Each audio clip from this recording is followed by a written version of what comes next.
जय शंकर, हर हर शंकर। परम पूज्य Swami ji, south India education society के अध्यक्ष श्री वी शंकर, सचिव श्री सेतु रमन, आज ही इसी मंच पर पुरस्कृत हुए स्वामी तेजोमयानंद जी, श्री अमिताभ बच्चन जी, श्री सेम पेट्रोदा जी, और इस गरिमामय समारोह में उपस्थित मेरे बहुत ही स्नेही भाइयों और बहनों, सबसे पहले तो मैं स्वामी जयेंद्र सरस्वती जी के श्री चरणों में अपना प्रणाम निवेदन करती हूं, और उसके बाद जूरी के उन सदस्यों के प्रति कृतज्ञता ज्ञापित करती हूं जिन्होंने Swami Chandrashekhar Saraswati national eminence award के लिए मुझे चुना। मित्रों, राजनीतिक क्षेत्र में पुरस्कार तो अनेक मिले हैं, लेकिन आज का ये पुरस्कार स्वामी जी पुरस्कार नहीं, मेरे लिए आशीर्वाद है। साक्षात परमाचार्य जी का आशीर्वाद, साक्षात शंकर का आशीर्वाद। इसीलिए पुरस्कार मिलने पर प्रसन्नता होती है, पर आज अपने आप को धन्य महसूस कर रही हूं। ये आशीर्वाद प्राप्त करके मैं धन्य हुई। लेकिन इस पुरस्कार के साथ, आशीर्वाद के साथ बहुत महती जिम्मेदारी भी चली आई है, क्योंकि जब साइटेशन पढ़ी जा रही थी तो जिन गुणों का वाचन किया जा रहा था, ये जिम्मेदारी है कि जीवन भर उन गुणों पर खरी उतरूं और उसमें से एक भी चीज ऐसी न लगे कि जो कही गई थी लेकिन असत्य निकली। साइटेशन का वाचन संस्कृत में हुआ। शंकर जी, संस्कृत के प्रति आपकी निष्ठा और अनुराग देखकर मेरा मन बहुत प्रफुल्लित हुआ है, क्योंकि शायद कम लोगों को यहां यह मालूम हो कि संस्कृत विश्व की सबसे वैज्ञानिक भाषा है। सेम पेट्रोदा यहां बैठे हैं, वो साक्षी होंगे इस बात के कि जब दुनिया में टॉकिंग कंप्यूटर बनाने की बात चली तो प्रश्न उठा कि कौन सी भाषा उसके लिए चुनी जाए, क्योंकि कंप्यूटर का अपना कोई विवेक नहीं होता। जो आप बोलते हैं वही वो लिखता है, और जो लिखा जाता दिया जाता है उसी को वो पढ़ता है। इसलिए भाषा व्याकरण की दृष्टि से भी वैज्ञानिक होनी चाहिए और ध्वनि की दृष्टि से भी। जो बोला जाए वही वो पढ़े। आज गर्व से माथा ऊंचा करके कह सकती हूं कि विश्व की तमाम भाषाओं की समीक्षा करने के बाद जिस भाषा को सर्वथा उपयुक्त पाया गया कंप्यूटर के लिए, वो संस्कृत है। क्योंकि जैसे अंग्रेजी में NO नो भी नो है और KNOW भी नो है। अब अगर आप कंप्यूटर को बोलें आई नो दिस, तो लिखेगा INO नो दिस, कोई अर्थ ही नहीं निकलेगा उसका। कहीं T साइलेंट हो जाता है तो कहीं E साइलेंट हो जाता है। बोलते हैं, लिखते हैं एंटरप्रेन्योर, बोलते हैं एंटरप्रेन्योर। वो विवेकहीन कंप्यूटर कैसे देखेगा इसको? लेकिन संस्कृत में जो बोला जाता है वही लिखा जाता है। यहां तक कि छोटी ई और छोटे ऊ की मात्रा की ध्वनियां भी अलग है। इति, यदि आपने छोटा बोला तो इति, लेकिन दही, बड़ी की मात्रा बोला तो दही। तो जो बोलेंगे वो लिखेगा, जो लिखेगा वही पढ़ेगा। लेकिन केवल ध्वनि की बात नहीं, मैं संस्कृत की वैज्ञानिकता के 2 उदाहरण आपको देना चाहूंगी।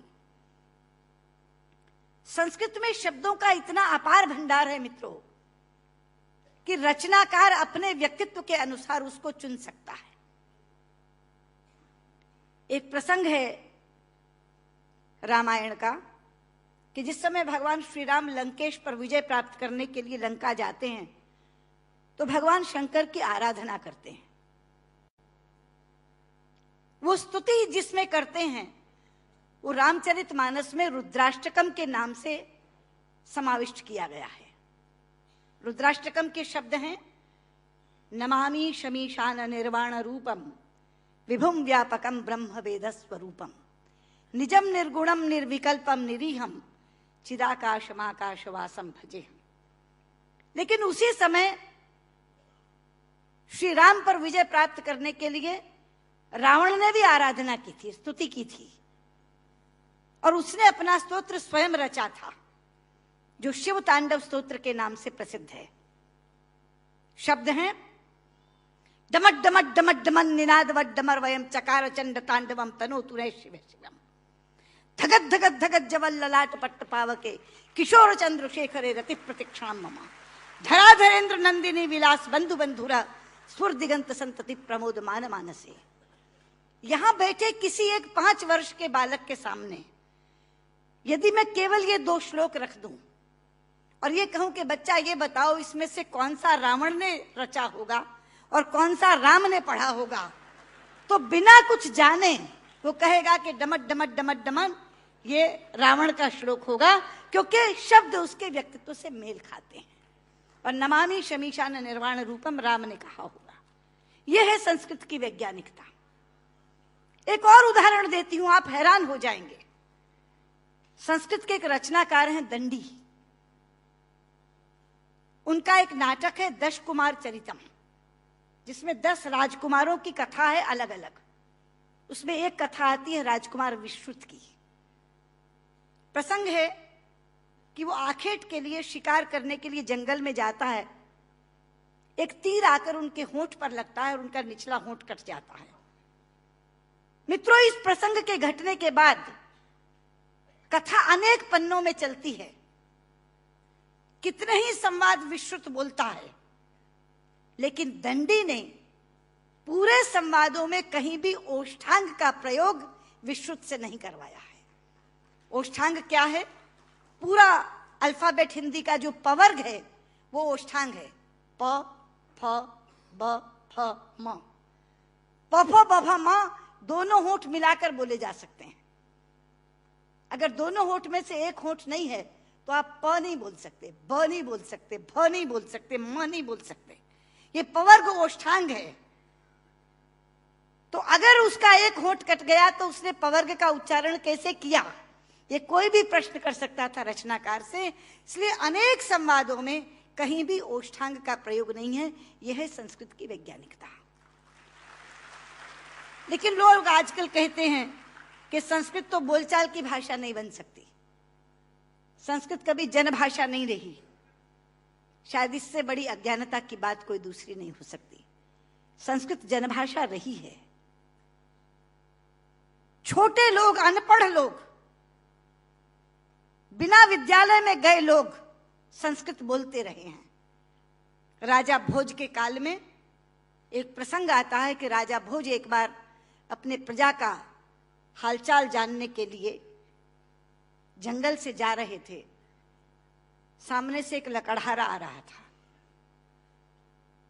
उसने लकड़ियां काटकर अपने सिर पर रखी हुई थी, पसीनों पसीन था। राजा ने लकड़हारे को देखा तो तब संस्कृत में ही बातचीत होती थी, संस्कृत ही जनभाषा थी। तो राजा ने लकड़हारे से कहा, किमते भारम बाधती, क्या ये भार तुम्हें कष्ट पहुंचा रहा है? लेकिन बाध शब्द जो है मित्रों, वो धातु है जो परस्मयी पदी नहीं चलती, आत्मनेपदी चलती है। संस्कृत में 2 तरह की धातुएं हैं। परस्मयी पदी चलती है बाधती, बाधता, बाधंती, और आत्मनेपदी चलती है बाधते, बाधेते, बाधनते। बाध शब्द जो है वो आत्मनेपदी में है। तो लकड़हारा जवाब क्या देता है? भारम न बाधती राजन यथा बाधती बाधते। कि राजा, मुझे ये भार कष्ट नहीं दे रहा जितना आपके मुंह से बोला हुआ बाधती शब्द कष्ट दे रहा है, क्योंकि बाधती शब्द का अशुद्ध उच्चारण आपने किया है। ये शब्द बाधते होना चाहिए। भारम न बाधती राजन यथा बाधती बाधते। तो कौन कहता ये जनभाषा नहीं रही? ये जनभाषा रही है। लेकिन आज मैं शंकर जी से कहना चाहूंगी कि आपकी साउथ इंडिया एजुकेशन सोसाइटी पर एक जिम्मेदारी आई है, क्योंकि आज संस्कृत केवल कर्मकांड की भाषा बनकर रह गई। कल जब विश्व के लोग आएंगे और कहेंगे कि कंप्यूटर के लिए हमें संस्कृत के विद्वान दो, हम टॉकिंग कंप्यूटर बनाना चाहते हैं, तो एक विडंबना खड़ी होगी कि जिसे संस्कृत आती है उसे कंप्यूटर नहीं आता, और जिसे कंप्यूटर आता है उसे संस्कृत नहीं आती। इसलिए केवल साइटेशन संस्कृत में पढ़कर अपने कर्तव्य की तीसरी मत कर लीजिए। साउथ इंडिया एजुकेशन सोसाइटी का ये फर्ज बनता है, ये कर्तव्य बनता है कि वो ऐसे लोग पैदा करे जो संस्कृत और कंप्यूटर दोनों के परम विद्वान बने, और उस समय जब हमारे सामने ये बोध आकर के खड़ा हो, ये विषय आकर के खड़ा हो कि टॉकिंग कंप्यूटर के लिए संस्कृत के विद्वान चाहिए, तो साउथ इंडिया एजुकेशन सोसाइटी कहे ये लीजिए, हम देते हैं जो संस्कृत के भी ज्ञाता हैं और कंप्यूटर के भी ज्ञाता हैं। क्योंकि अथाह भंडार भरा पड़ा है हमारे ज्ञान का, हमारे शास्त्र, हमारे उपनिषद, हमारे ग्रंथ, और उन ग्रंथों की सोच लोगों तक पहुंची नहीं। आज अभी शंकर जी अपने प्रारंभिक वक्तव्य में कह रहे थे, उदार चरिता नाम वसुधैव कुटुंबकम। ये संस्कृत जानने वाले की सोच है। संस्कृत बोलने वाला पूरी पृथ्वी को परिवार मानता है, वसुधैव कुटुंबकम।